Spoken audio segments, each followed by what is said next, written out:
The night of March 1st, 1932, all was quiet at the Lindbergh estate in Hopewell, New Jersey. But by morning, the world's most famous family would be at the center of America's most infamous crime. From the second-floor nursery of the Lone Eagles home, 20-month-old Charles Augustus Lindbergh Jr., the only child of aviation hero Charles Lindbergh and his wife, Anne, was gone, taken from his crib, a homemade ladder abandoned beneath the window. What followed was a story that stunned the nation. Ransom notes and secret negotiations, volunteers and vigilantes, suicides and suspects, and the weight of an investigation that pulled in everyone from J. Edgar Hoover to the President of the United States. When little Charlie's body was discovered 2 months later in the woods not far from the Lindbergh home, the crime shifted from kidnapping to murder. But the question wasn't just who could commit such an atrocity, but whether the man convicted and executed for the crime was guilty at all, because nearly a century later, the Lindbergh kidnapping remains clouded in doubt, mystery, and conspiracy. This is the Lindbergh baby kidnapping, Inside America's Crime of the Century, Part 2. Hey y'all, I'm Kris Calvert. And I'm her husband, Rob Potter. Welcome to Hitched to Homicide. For better or worse, Till death do us part.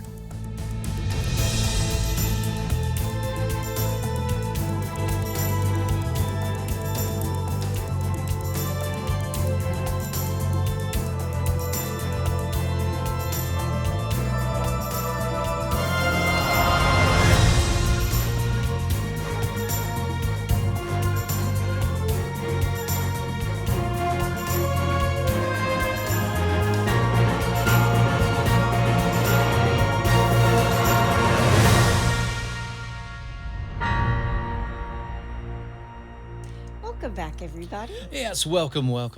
And for our Friulan-speaking friends in Italy, Okay. benvegnut. I'm not even going to ask. But we do love Italy. We were there for quite a while on our honeymoon. We Yes. love it there. Absolutely. Well, wherever you're listening, be sure to subscribe to Hitched to Homicide, then like, rate, and review the podcast so other people who love true crime can find us. Yes. And if you're watching us on YouTube, hit that subscribe button below. If you want true crime with us all the time, please go to Facebook and join our closed group, The In-Laws and Outlaws. All you have to do is go to Facebook, type in H2H In-Laws and Outlaws, answer a couple questions, you're in. We're getting all kinds of new people in there, so go join. We love those folks. Yes. They're the best. They absolutely brighten my day every day. And answer the questions. We've got a bunch of people in there that haven't answered the questions. So I know. We can't let you in. I know. We just need to make sure you're ready for all of us. Yes. We're a lot. Yes. We're not a lot. Just kidding. Yeah. I know. These people are crazy. You can find us on Instagram at Hitched to Homicide or on X at H2H_podcast. We also have a Buy Me a Coffee link if you want to send Rob some coffee. Yes. He's drinking it this morning. There's my big coffee cup right there. You can find that link in our show notes. You can also send us a text. The link to that is at the top of the show notes where it says, send Kris and Rob a text, and I've got some more. Okay. From Orlando, Florida, Bonnie and Rick texted, about to drive through Atlanta and thought we'd listen to Piedmont Park.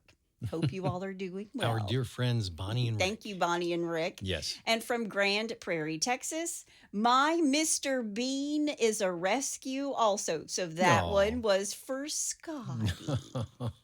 Scotty gets a little shout out. Scotty's getting a shout out.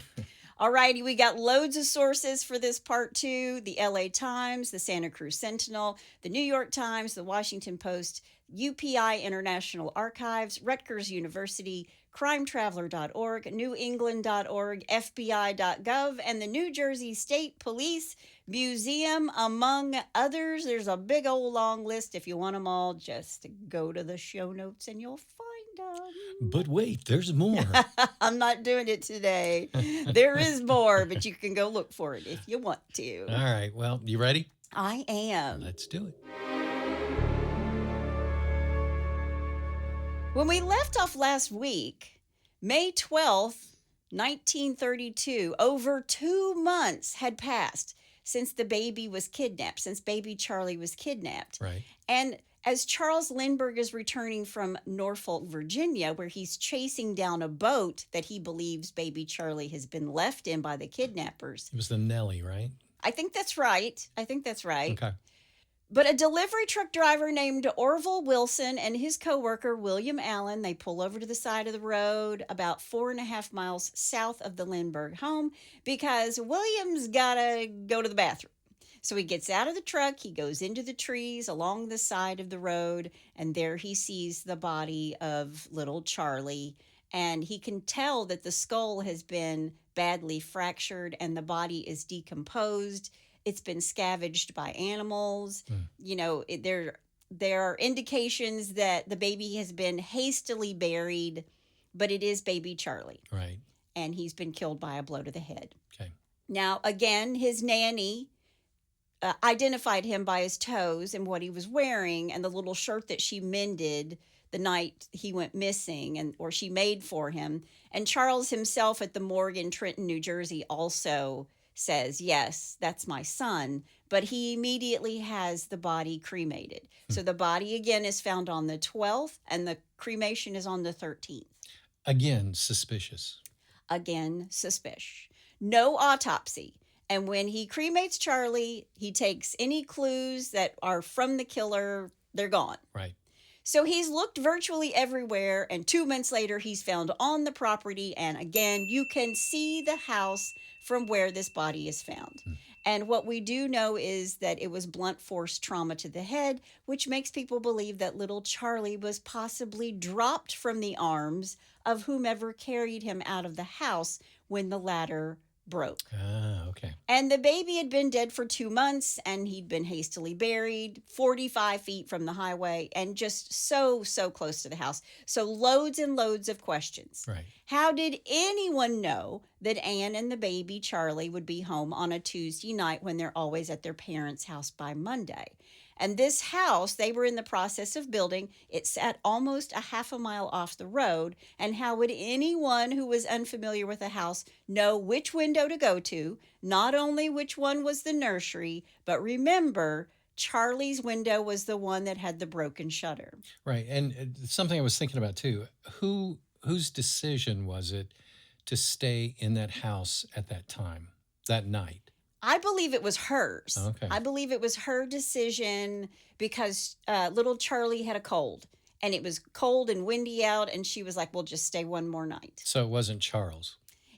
Not that I could find anywhere. It was not Charles, no. Because if it was Charles, then you would really go, okay, this is... Yeah, you stay behind. But he did know they were staying there for the night. Yeah. Because he said, don't move the baby. Right. And again, when someone came into the house, why didn't the dog Wagoosh bark when somebody was putting a ladder up to the window? And why would the baby be kidnapped at around 9:15 at night when everyone is still awake and not in the middle of the night when everybody is asleep? Sure. Now, after the body is found, the case is at a standstill. There's no evidence. So the police turn their attention to the ransom payments. They want to track the money and see where it leads. They're going to follow the money. It's something that everybody still does today, that when they start doing investigations, you follow the money. And this little book is printed up with all the serial numbers on the ransom bills. And 250,000 copies were distributed to businesses and banks, mainly in New York City. And a few of the ransom bills appeared across the United States, in Chicago, in Minneapolis. But whomever had spent the money was never found. Now, here's a different story.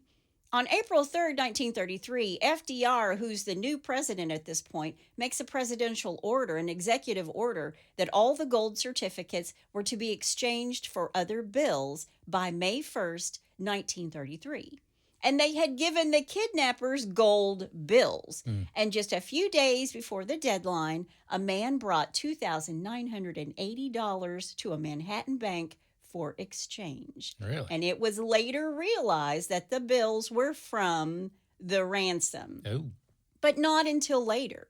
Okay. The name he gave when he exchanged the gold bills was J.J. Faulkner of 537 West 149th Street. But when authorities go to that address, Faulkner didn't live there. There was a Jane Faulkner who had lived there for 20 years prior, and she didn't know anything about it. That was her address. Yeah. And there wasn't a J.J. Faulkner. And over the next 3 years, many of the ransom bills were spent throughout New York City. And what detectives discover is that a lot of them are being spent along the Lexington Avenue subway line, a subway that connects the Bronx with the east side of Manhattan, including a German-Austrian neighborhood called Yorkville. And today in New York City, I'm pretty sure it's the 6 train that runs along Lexington Avenue. It goes all the way up to the Bronx. Every time one of these notes shows up, the authorities and the FBI put a little pin in a map. And this one was turned in here. This one was used there. You know, so they've got all these little pins where these notes have shown up. Trying to make a trail. Right. But at this point, Lindbergh's baby is dead, and he's really kind of backed off. September 18th, 1934, a bank teller in Manhattan notices a gold certificate from the ransom, and a New York City license plate is penciled into the bill's margin. And the bill came from a nearby gas station, and when they questioned the station's manager, he thought it was odd that someone would use a gold note to pay for gas. Yeah. So he writes the plate number down in the margin. It's always the tiny details of happenstance that somehow help to solve murders. Right. Hey, before we go any further, just because I don't really understand, what is a gold note? Is it gold, or is it a piece of paper that's called gold? What is that? Yes, it's a piece. It's not actual gold, Okay. but it can be exchanged for gold, because I believe it was actually Nixon that put us on the gold standard. So that was in the 70s. But Right. instead of actual paper money, this was could be exchanged for gold. Okay. So, and I did have to look that up. And I thought it was interesting that FDR was like, no more. We're just all using the same bills. Yeah. But when this guy has paid for his gas, the manager writes down this New York City license plate in the margin. And I just think that's divine intervention. That's what I think. Yeah.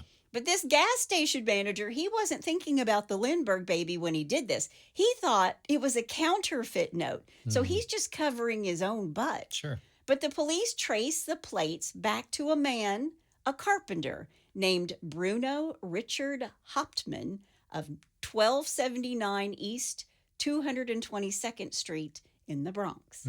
Richard was a German immigrant who had a criminal record in Germany, but he didn't have one in the United States. Bruno Richard Hauptmann was born on November 26, 1899 in Kamenz, Saxony, Germany. He's the youngest of 5 children, and his father was a builder who died when Bruno was just 11. So his mom really struggled to provide for the family. He left school early and trained as a carpenter, and at the age of 18, he served as an infantryman in the German army, where he served on the Western Front and was wounded. And after the war, World War I, he went back to post-war Germany, and it was tough. There was unemployment, there was inflation, there was just hardship. Germany was a mess. Yeah. So he turned to crime in order to survive. In 1919, at the age of 20, he's convicted of burglary and theft. He reportedly broke into a house using a ladder. Then it was armed robbery. He committed a series of stick-ups, including holding women at gunpoint with a pistol to steal their purses. He's taking her purse. He's a purse stealer. He served time in prison in Bautzen and later in Wolfenbüttel for burglary and armed robbery. Bruno escaped at least once, and one account states that he climbed over a prison wall and fled to avoid serving his full sentence. Eventually, he's caught again, but in 1923, he was released under an amnesty for war veterans. So I guess if you served in World War I and you were in prison and you hadn't killed anybody, You get a pass. you get a pass. You get a free pass. Okay. You have free pass to start over.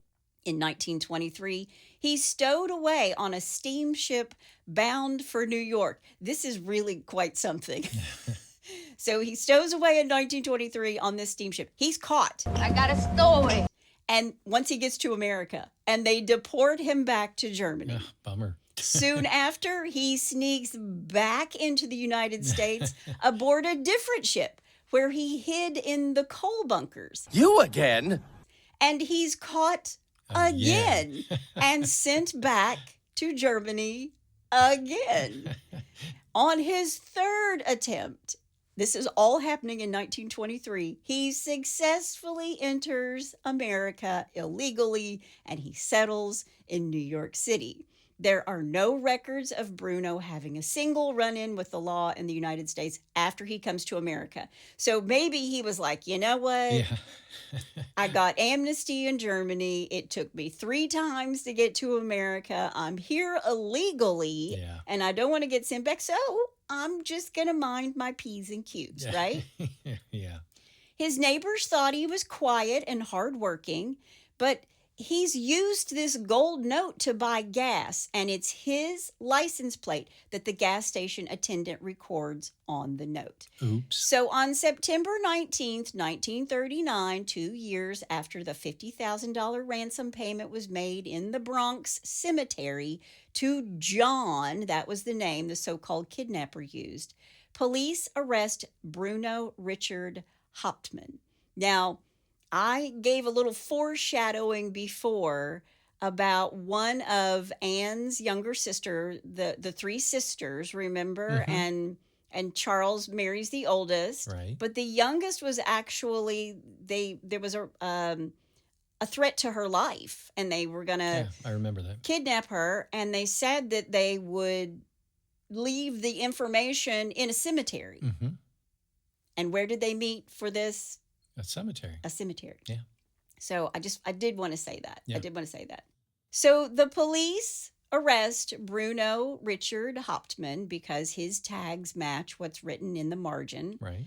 And Bruno had cashed several certificates from the ransom with merchants, but there was no evidence other than that and the fact that he was a carpenter to make him suspicious. But the police decide that Bruno's the murderer. He had kidnapped, killed, and taken the ransom money in the cemetery from Dr. Condon. He's arrested, and then he's beaten. And I think it's important to say that Bruno's English wasn't great. He could speak English, but perhaps he couldn't express himself very well or explain himself very well in English. Okay. There was no German interpreter brought in. They just beat him. Yeah. We got our guy, and that's it. That's right. He's interrogated for 24 hours, and then they search his home and find in his home, along the top shelf of his kitchen broom closet, ransom money. Oh. And this is Bruno Richard Hauptmann's story. He said the money and some other items had been left with him by his friend and former business partner named Isidore Fish, who was a fur cutter and a known money launderer. And Isidore was born in Germany. He was known to be eccentric. He was always sick. He was sickly because he suffered from tuberculosis. Oh. And he was always short on money. And he lived in the same German-American community as Bruno and his wife Anna, and he sometimes stayed with them. Okay. So in 1933, Bruno and his wife Anna have a son named Manfred. Told you, great names. And up until this point, and even after Manfred is born, his wife Anna worked, first as a domestic for families in New York City, and then as a factory seamstress in a garment district in the Bronx. Bruno claimed that Fish gave him a shoebox in 1933, asking him to hold it while he went to Germany for medical treatment for his TB. And Isidore Fish tells Bruno that it contained personal belongings. But Isidore Fish died in Germany in 1934. And when Bruno hears that Isidore's dead, he opens the box and discovered all this cash. So Isidore Fish is dead, and he died as poor as a church mouse. And his family even said he died penniless. So he had all this money in this shoebox, but he didn't cash any of it out to take with him to Germany. Right. It's interesting. Yeah. Coincidentally, Isidore Fish applied for a U.S. passport to go back to Germany on the same day that Charlie Lindbergh's body was found. Oh.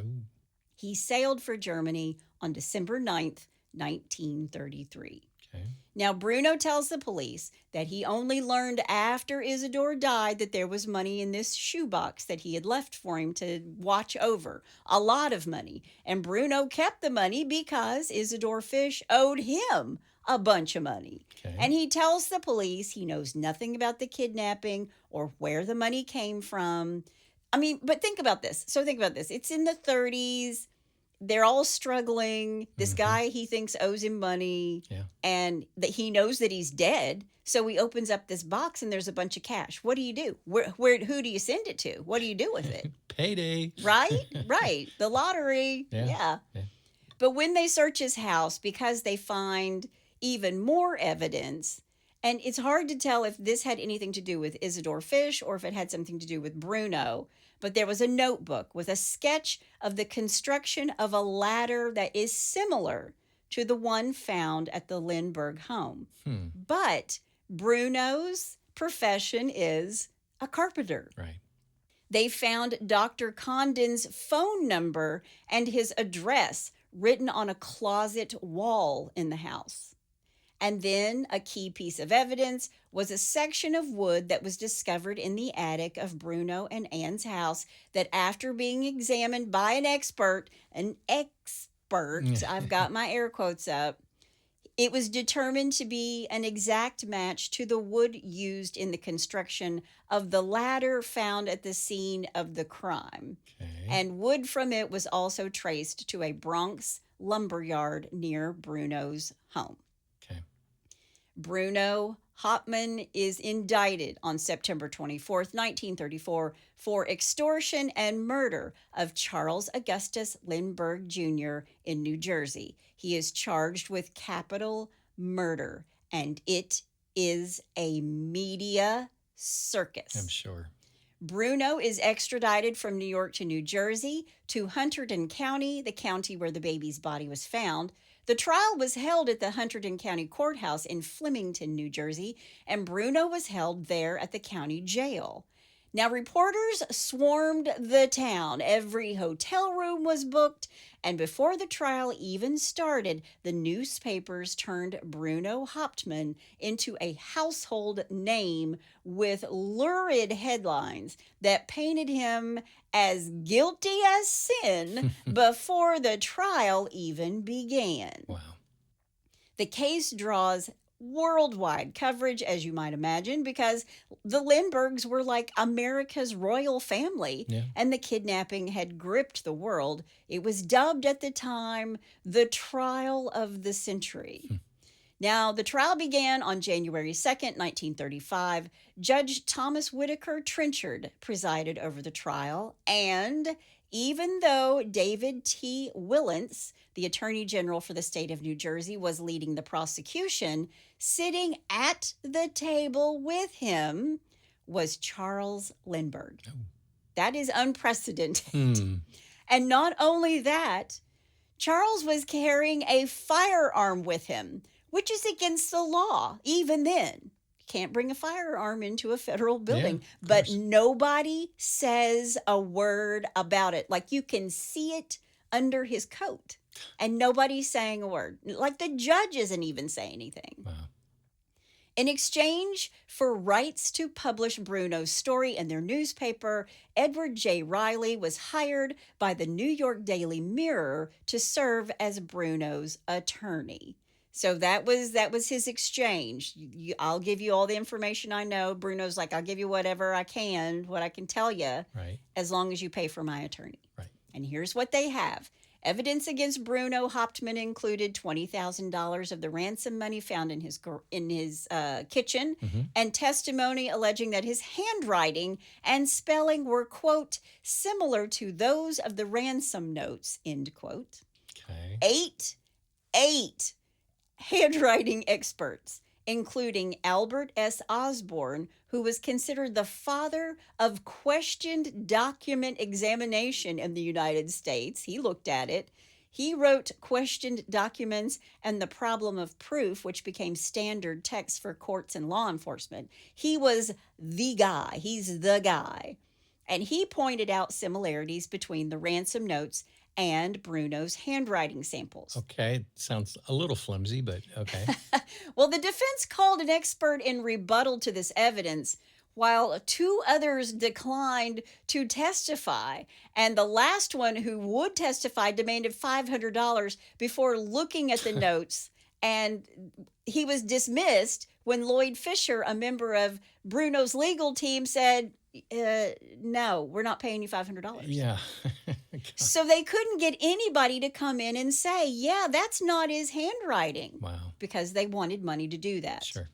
Now, other experts retained by the defense were never called to testify. And I also read, as far as like handwriting samples, the police kept making Bruno write over and over and over until his handwriting got close to what the ransom note looked like. Really? Yeah. Wow. Bruno was identified as the man to whom the ransom money was delivered by Dr. John Condon and by Charles Lindbergh. And remember, before they said he was in the shadows, we couldn't see his face, and his voice wasn't very distinctive. Mm-hmm. But now they're like, no, that's him. Other witnesses testified it was Bruno who had spent some of the Lindbergh gold certificates that he had been seen in the area of the estate in East Amwell, New Jersey, near Hopewell, where the Lindbergh home is located, on the day of the kidnapping, and that he'd been absent from work on the day the ransom payment was made. And then he quit his job 2 days later. Oh, really? Now, Bruno never looked for another job after he quits, and he still continued to live comfortably. I do want to say his wife did continue to work. So there's compelling evidence on both sides, Sure. right? Right. When the prosecution rested its case, the defense opened with a lengthy examination of Bruno. In his testimony, he denied being guilty, insisted that the box of gold certificates had been left in his kitchen by his friend Isidore Fish, who had returned to Germany in December of 1933 and died there in March of 1934. And Bruno said he had one day found this shoebox that Fish left behind, and he opened it up, and it was like almost $40,000, which is like $700,000 in today's money. $700,000 in a shoebox. Wow. And he kept it because Isidore Fish owed him $7,000. So we made a little money off of Isidore Fish's death, Well, right? you know, there is interest. That was a lot of interest. The defense called Bruno's wife, Anna, who became a public figure against her will. The defense wants her to corroborate the Fish story, and on cross-examination, she admitted that while she hung her apron every day on a hook higher than the top shelf, she couldn't remember seeing the shoebox sitting there. And then later, rebuttal witnesses testified that Isidore Fish could not have been at the scene of the crime and that he had no money for medical treatments when he was dying of tuberculosis. Then Isidore Fish's landlady testified he could barely afford the $3.50 that was his weekly rent for his room. So it's not looking good for Bruno Hauptmann. Yeah. In his closing summation, Bruno's attorney Riley argued that the evidence against Bruno Hauptmann was entirely circumstantial because no reliable witnesses had placed him at the scene of the crime, and there were no fingerprints found on the ladder, no ransom notes, or anywhere in the nursery. So no fingerprints on the ransom note, on the ladder, nothing. They had no evidence from the body because Charles had cremated it immediately without an autopsy. Bruno Richard Hauptmann was convicted and immediately sentenced to the gas chamber. all of his appeals were denied. Now, not everyone thought that Bruno got a fair shake during his trial. The New Jersey governor, Harold G. Hoffman, secretly visited Bruno in his jail cell on the evening of October 16th, along with a stenographer who spoke fluent German. And after this, Governor Hoffman cited evidence that the crime was not a one-person job, and he directed Stormin Norman's grandfather, Schwarzkopf, to continue a thorough and impartial investigation. So this makes sense. How could Bruno do all this on his own? Right. Because Bruno needed somebody who could speak German in order to convey what he was trying to say. Sure. German's not an easy language. And I'm just thinking to myself, how did he know how to spell so many of the words correctly? Because written languages, I think, is much harder than spoken languages. Right. And more than that, how could he have done it by himself? Yep. So who helped? Right. And who does Charles Lindbergh really admire? The Germans. Yeah. Now, Governor Hoffman intervened to delay Bruno's execution, granting temporary reprieves in 1936. The governor was troubled by the weaknesses in the prosecution's case and the mounting public concern that Bruno could be innocent. So it all happened so fast. Sure. And everyone's like, well, wait a minute. If they could do that to him, what could happen to me? Right. So there are even people in the public eye who thought that Bruno was railroaded, not to mention the governor couldn't get past Anna, his wife, continuing to insist that her husband was innocent. And as Governor Hoffman digs deeper, the press catches wind of his secret meetings and his direction to the New Jersey State Police to continue the investigation even after Bruno's conviction. And guess who was mad about it? Charles. Yeah. Furious. Yeah. On March 30th, 1936, Bruno Richard Hauptmann's request for clemency was denied.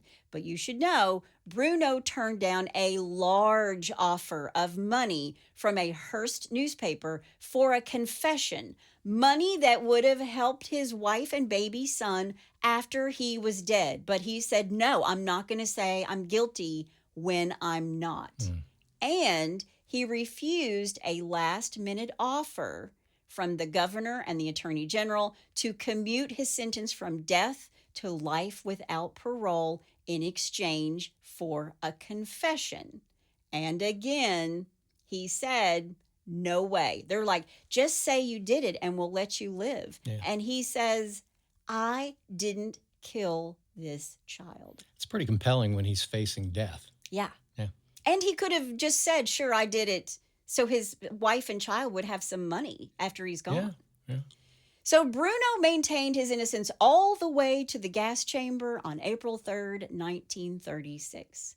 Now, lots of evidence when looked at under the lens of today's criminal attorneys and other impartial people show that Bruno was definitely railroaded. He had zero money for things like expert witnesses. He had no access to police records for his case. They gave him no access to police records. Wow. And that's something that would never happen today. Yeah. And since Bruno couldn't speak English very well, he wasn't granted a translator. And on the other side, Charles Lindbergh had orchestrated every single move of the investigation, all the way to sitting at the state prosecutor's table in court with a holstered gun under his arm. Who the hell was he gonna shoot? Yeah. Now, today, most of the evidence that was given would be considered unreliable. And at one point in the trial, one man positively identified Bruno as, quote, Cemetery John, even though he had previously told the police that the carpenter wasn't their man. And 3 New Jersey locals claimed that they had seen Bruno near the Lindbergh estate on or near the day of the kidnapping. One who had just been fired from his job for stealing company funds had been unable to identify Bruno in a photographic lineup and misdescribed his car before the trial. But these are the witnesses. Wow. And get this, Another witness was an 87-year-old person who was partially blind. Well, you've been wearing glasses. Since I was 6. Have they always been that thick? The old man identified an 18-inch high silver cup filled with flowers as a lady's hat. Full. What do you think now, dear? It's sort of like my cousin Vinny. Exactly. He's legally blind, he can't see, and that's one of their witnesses. Oh, geez. Yeah. And the third testified that he had seen Bruno lurking about Hopewell on 2 separate occasions and that he had reported this to the police. But the opposite was the case. Nobody had ever reported him to the police. Before the trial, he told the police he hadn't seen anyone suspicious prior to little Charlie's disappearance. Wow. Now, later, this same man admitted that his testimony was due in part to the desire to share in reward money. So maybe Charles is carrying his gun because he's going to shoot one of the witnesses if they don't say what they're supposed to say. Yeah. But none of this information was available to the defense. And remember, we even talked about the 7 handwriting experts that testified about the ransom notes. And about the possession of the ladder, all these things. It's all circumstantial evidence. Right. And the ladder used to enter through the Lindbergh nursery was a crudely made. It was a crudely made ladder. And Bruno is like, I didn't make that. Yeah. I'm a carpenter. Exactly. I wouldn't make a ladder that looked like that. You can accuse me of murder, but don't accuse me of being a bad carpenter. Exactly. Attorney General David T. Willents, the chief prosecutor, said the noise Lindbergh heard that night was the ladder breaking under the weight of Bruno carrying the child. A physician testified that the baby died of a fractured skull. A state witness, Arthur Cole of the U.S. Forest Products Laboratory in Madison, Wisconsin, testified that a ladder rail had come from a board in Bruno's attic. He told the jury he laid the board on the joist in the attic and found that the nail holes in the floorboards matched those in the joist. Yeah. That was their evidence. Nail holes. Wow. So think about this. Bruno Richard Hauptmann may have been an extortionist, but was he the guy on the ladder at 9 o'clock in the middle of nowhere, New Jersey, kidnapping the most famous baby in the world? Right. And here's another weird thing. In the dead of night, Charles packs up his family a few days before Christmas 1935 and moves to Europe to live in secrecy from the press and the case. He will not return to the United States until 1939. He lived in Germany and was invited by the United States government to help gather intelligence about the Third Reich's growing military air power. I didn't know that.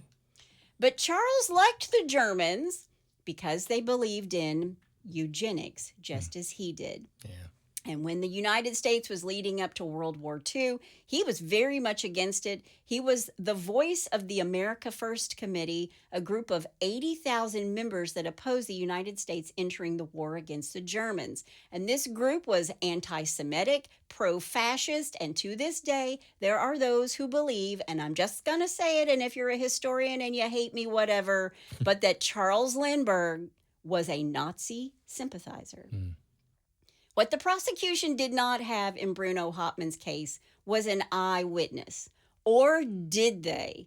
A boy coming home from school on the day of the kidnapping saw a car driven by a man with a ladder attached to the roof. But the prosecution didn't use him because he said the plate he saw on the car was New Jersey and Bruno's plates were New York. It did not match their narrative.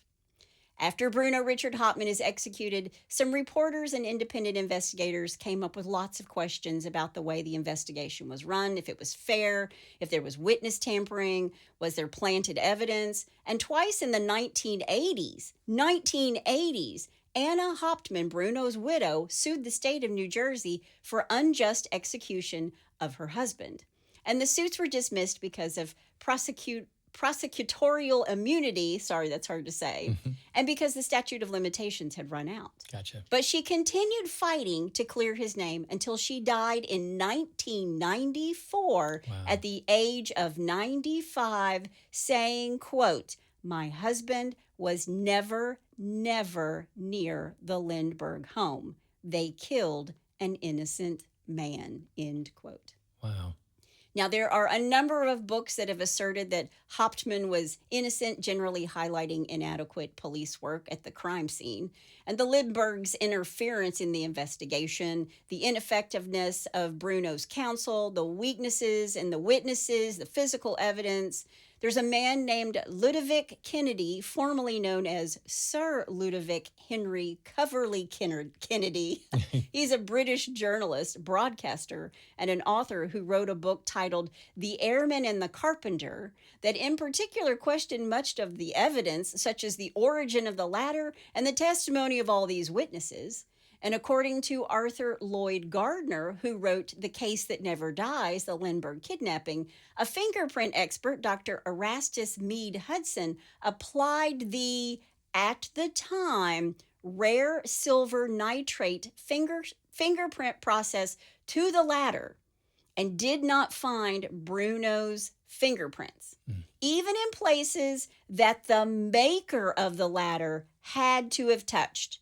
And according to Gardner, officials refused to consider his findings, and then the ladder was washed of all fingerprints. So what about all this evidence? Because there's some stuff in here we haven't talked about. On the night the baby is kidnapped, Charles was scheduled to attend the NYU alum dinner as a speaker, and he didn't show, and he didn't call, and he didn't cancel. And despite his renowned reliability, he blows off this commitment on the night his son is taken. No explanation. He just went home. But he was still late coming home. Charles told Anne he heard the sound of wood snapping from outside, and yet Anne and the 3 other servants said they heard nothing that night. And the normally alert family watchdog, Wagoosh, didn't say a word. Right. And when Betty Gow found the empty crib at 10 p.m., both she and Anne assumed that Charles had taken the baby as a practical joke, as he had done several weeks before, and hid him in the closet. And when Charles saw the empty crib, he announced, "Anne, they have stolen our baby," even before searching the house for the toddler. So even before searching. Yeah. And today, that would put him at the very top Sure. of the suspect list. Yep. So he planted that seed that his son had been kidnapped. Right. Anne and the servants searched the house, starting in the nursery. None of them saw the ransom note on the windowsill, yet Charles discovered it after returning to the nursery alone. After he'd been out driving around, he comes back in, goes in by himself, and says, "Oh, look, here's a note." And no one saw it before. So did he plant it? And handwriting experts would later agree that this very first note was different from the other 13 ransom notes, suggesting it was written under duress and in an attempt to disguise the handwriting. So did Charles put himself in charge of the investigation, insisting that the New Jersey State Police turn over all their information to him because he was a part of this? Right. At one point, he threatened to shoot any officer who violated this order. And when Hoover sent those 2 FBI agents to assist, Charles was like, "No, I don't want anybody. None of them." And these were the people who had the experience and the training to give him the best chance to find his son. Yeah. So instead, he's got these cranks and tipsters and mediums and gangsters to help, and he blocked every logical police procedure which might have given useful information. It's crazy. Yeah. He just replaced all these solid investigative procedures with his own amateur methods, and he obscured the trail, creating false leads away from his house, taking actions designed to create deceptive clues, and rejected the New York Police Department's plan to stake out the ransom drop at the cemetery. He tried to explain this behavior away by saying he didn't want to jeopardize the safe return of his son. But the child was never threatened in any of the ransom notes. Yeah. So it's just all suspicious. Yeah, big time. Jim Fisher, a former FBI agent and professor at Edinburgh University in Pennsylvania, has written 2 books, The Lindbergh Case and The Ghosts of Hopewell. I'll link all of these books in the show notes. Okay. He addressed what he called a revision movement regarding the case, and he summarizes that today this Lindbergh phenomenon is a giant hoax perpetrated by people who are taking advantage of an uninformed and cynical public. Notwithstanding all of the books, TV programs, and legal suits, Bruno Hauptmann is as guilty today as he was in 1932 when he kidnapped and killed the son of Mr. and Mrs. Charles Lindbergh. So there are still those who say it wasn't Charles. Yeah. And I want to say the FBI sticks to that story as well, that Bruno Hauptmann acted alone and kidnapped and murdered little Charlie Lindbergh. But several people have suggested that Charles himself was responsible. And in 2010, Jim Baum wrote Beneath the Winter Sycamores, an account of the Lindbergh kidnapping, which is another book that I'll link to. And he implied, based on new information from Arthur Jones, a man who claimed to have been on death row with Bruno Hauptmann, Jones allegedly swore that Hauptmann he swore him to secrecy regarding involvement in the kidnapping until after Hauptmann's death in 1936, and Baum uses that claimed testimony gathered 40 years, including appeals to 3 New Jersey governors, to reconstruct the crime. And the book also delves into Charles Lindbergh's personality and examines his possible role in the crime and investigation. It suggests the kidnapping may have involved a loosely organized ring of conspirators, with Hauptmann as a part of a larger conspiracy, that the baby was physically disabled, and Lindbergh arranged the kidnapping as a way of secretly moving the baby to be raised in Germany. That's one theory. Okay. Another theory is that Charles Lindbergh accidentally killed his son in a prank gone wrong. In The Crime of the Century, the Lindbergh kidnapping hoax by criminal defense attorney Gregory Algren says that Lindbergh possibly climbed a ladder, brought his son out of the window, but dropped him and killed him. So he hid the body in the woods and then covered up the crime by blaming Bruno. And Charles' whole don't go in the nursery and then him honking the horn when he got home, knowing the baby is asleep and sick. And if this isn't crazy enough, we're almost to the end of this, but if this isn't crazy enough, there are 3 other men who actually believe they are the Lindbergh baby. Really? And some of them have some stories to back it up. Really? There are people who believe they themselves were the Lindbergh baby. A man named Kenneth W. Kerwin of Bedford, Maine, Harold Roy Olson of Westport, Connecticut, and Robert Dolphin of Norton, Ohio, all have 3 sort of plausible stories to tell. Kenneth Kerwin is a disabled factory worker who says his foster parents told him he was Charles Jr. in 1981. He attempted to gain access to the sealed case files but could not. Harold Roy Olson, who in 1976 was a rep for a computer manufacturing company, publicly raised the possibility that he was little Charlie, saying that he was 95 to 99% positive he was the Lindbergh baby. But did he have hammer toes? But did he have hammer toes? But Robert Dolphin, this case in Norton, Ohio, his mother knew Violet Sharp, the woman who killed herself. The woman who committed suicide. Remember that police call her in 3 different times. She has 3 different stories. Yep. Third time she comes in, she's lost like 40 pounds. And then the next night she kills herself. Yep. The woman that the police always thought she knew more than she was saying. Well, this story is that the real Bobby Dolphin went to Children's Hospital in New Jersey in early 1932, a month before the kidnapping of Charlie. And when his mother, Dory, returned, she had money, lots of money, and a child that was a third bigger than the child she took with her to the hospital. Also, this baby had curly hair, and her baby only had one little tuft of straight hair. And little Charlie did have curly blonde hair.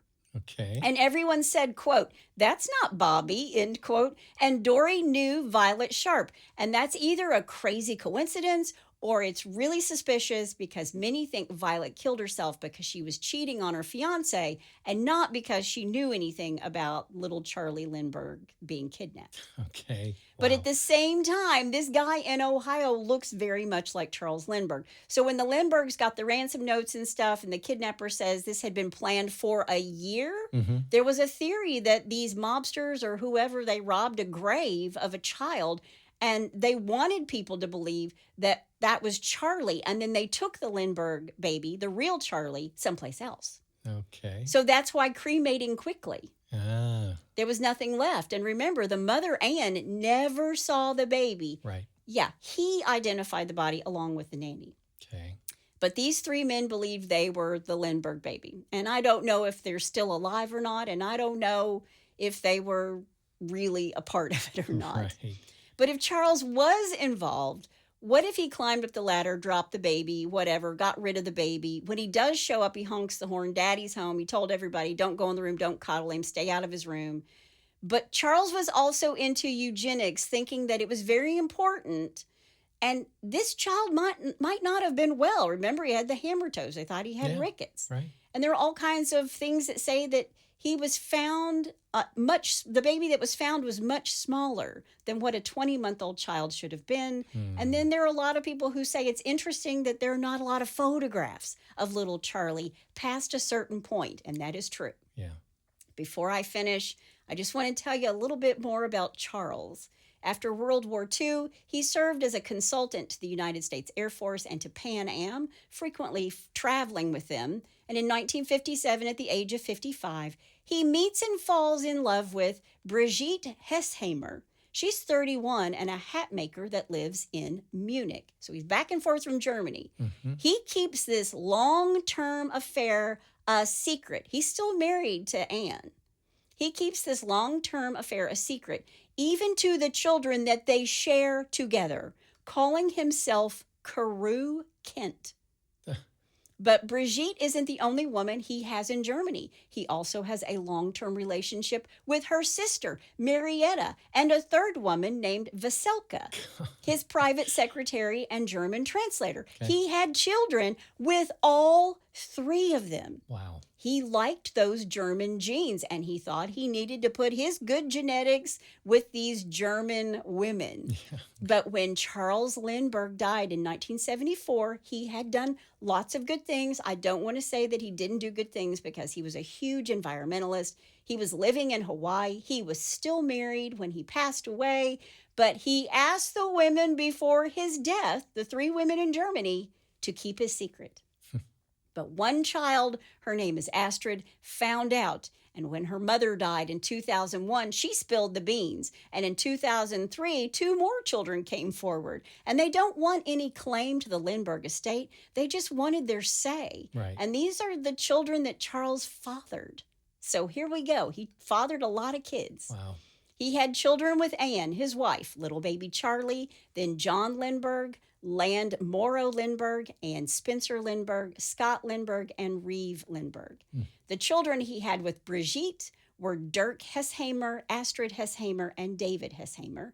And the children he had with her sister Marietta were Vago and Christoph. And the children he had with Veselka was a son and a daughter, because that has been kept secret.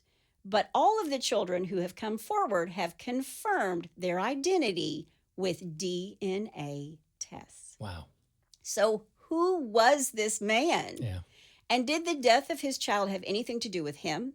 His living children will tell you, no way, no how. Our dad was this amazing man. He would never kill his own child. Right. Descendants of the household staff of both the Morrows and the Lindbergh's house say, maybe, Right. that he probably sent an innocent man to his death, even if he didn't have anything to do with the kidnapping and death of Charlie. Yeah. Interestingly enough, there are those who just think he was plain lucky, taking off in his plane, the Spirit of St. Louis, and landing when he did, because there were other pilots who were right on his heels who would have made that crossing within days of him landing in Paris.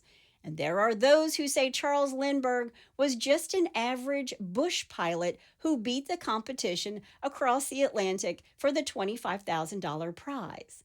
And years later, a friend of Lindbergh's wife, Anne, was quoted as saying, quote, if he hadn't made that flight, he'd be running a gas station in Minnesota, end quote. So you decide, did Bruno do it? Did Charles have anything to do with it? Who can say? But that is the crazy, amazing story of Charles Lindbergh and the kidnapping of the Lindbergh baby. And that is all I have to say about that.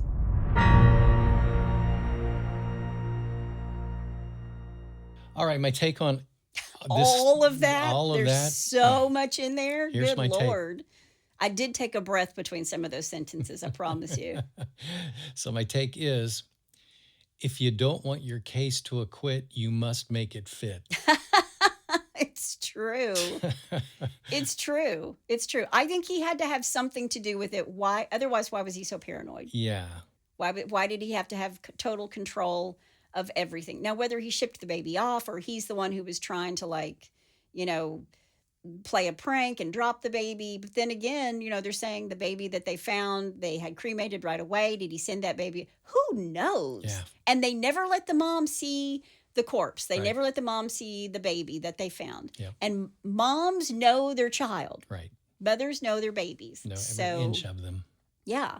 So it's just the whole thing is so crazy and interesting because he was such an American hero. And it's like, let's pull away the sheets and the covers. And Yeah. it's like, wow, what is underneath all of this? Wow. Well, I guess we'll never know. We'll never know. That is your take. We'll never know. Yeah. Yeah.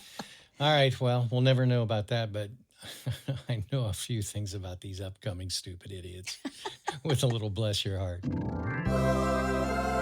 Well, bless your heart.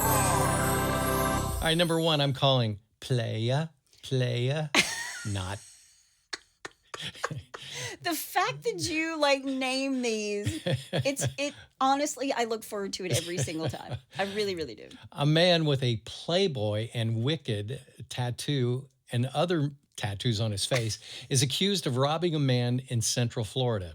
The Highlands County Sheriff's Office arrested Shane Jacob Ozzie Shears, well, there's a name, Okay. 22, on a robbery charge. Deputies said he and another man robbed a man near a Circle K store in Sebring early Thursday morning. Okay. Authorities arrested Sears earlier this year on multiple felony charges, including battery, domestic battery, aggravated battery, and possession of a firearm by a convicted felon. Okay. Oh, that's quite a list. Yep. The good news, he wasn't very difficult to identify. Because he had a tattoo, a wicked tattoo. He had Wicked, Playboy, and a myriad of other tattoos on his face. He's a Broadway. He's a lover of Broadway. Yeah, exactly. Oh my gosh. All right, number two. Number two. And this is a bless your heart from a fan of ours. Okay. June. All right. So thank you, June. Thank you, June. Here, kitty, kitty, kitty, kitty, kitty, kitty. Okay. 21-year-old Florida man Daniel Valentino led police on an hour-long chase after spending an all-night doing drugs, stealing thousands of dollars, and crashing a Lexus into a police car. That's a full night. Yeah, it is. Party. But even though he was not, but even though he was in hot pursuit, he still managed to make time for the important things like petting cats.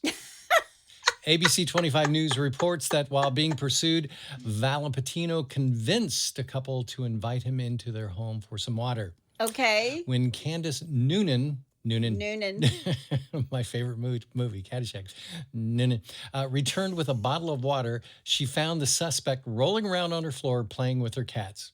Okay. When she sensed he might be on drugs, she called the police, and Valentino finally captured. Yeah, he was finally captured by a police boat after escaping onto a nearby canal. He was captured by a police boat? Yeah, because he escaped to a nearby So he's canal. like done all this stuff, crashed a Lexus, then he's like gets into this house, he's rolling in the floor with the cats, and then he's picked up by a police boat? You got it.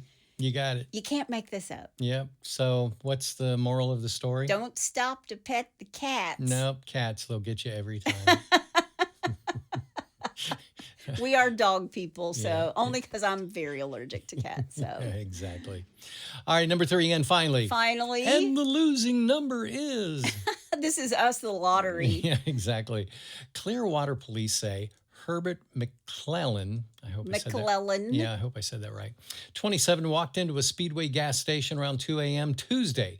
While in the store, investigators say McClellan reached over the counter to steal 13 different scratch-off lottery tickets while the clerk was distracted. Oh, okay. Yeah, he then left the store without paying for the tickets, worth $102, police said. He didn't waste any time in checking to see if there were any winners. Scratching them off. You got it. When one ticket offered a $30 prize, officers say he went back into the same store a few hours later to cash it in. Employees called police, who arrested McClellan for, Bless his heart. I know, for theft and dealing in stolen property. He's being held on a $12,000 bond. So, well, actually, it's like, see, it would be 11,000. What's minus 30? Just kidding. So there's your stupid criminals. All I can think of is like, I'm thinking of Cats. You know how like they do the toilet paper and all the toilet paper comes out. Yeah. So he's like reaching over and grabbing these tickets, and then he's running out. And how did he like manage to tear them off, or did they just tear off on their own? I don't know. He's like running out the door, and there's like a big long string of tickets behind him. In my head, that's the way that would work. And the fact that he went back into the same store that he Well, robbed. bless his heart. There's a reason we're talking about him That's today. true. Yeah, if for idiots like that, I'd have no section in this podcast. If you have a bless your heart, that was good. Thank you. If you have a bless your heart, or you know somebody's heart who needs blessing, all you got to do is go to Hitched to Homicide. When you get there, there's a pull-down menu, and while you're there, you can also suggest a case. Yeah. That's my amazing husband out there. And that's my beautiful bride in the booth. Join us next time on Hitched to Homicide. Bye, y'all.